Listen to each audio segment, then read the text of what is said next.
SSC মামলায় 26,000 চাকরি হারানো প্রার্থীদের নিয়ে বিরাট রায় দিল সুপ্রিম কোর্ট। এবার সুপ্রিম রায়ে আপাতত বহাল এসএসসির প্রায় 26,000 চাকরি আপাতত ফেরত দিতে হবে না বেতনও, এমনই কিন্তু জানিয়ে দিলেন সুপ্রিম কোর্ট। আর এই রায়ের ফলে স্বস্তি পেল 26,000 চাকরি প্রার্থী।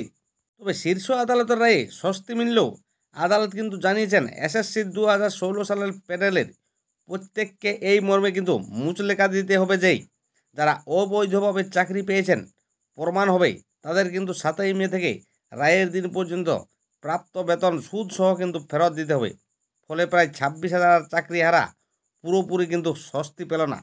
কলকাতা হাইকোর্টের রায়ে বাতিল হয়েছিল এসএসসির 2016 সালের প্যানেলের 25,753 জনের চাকরি।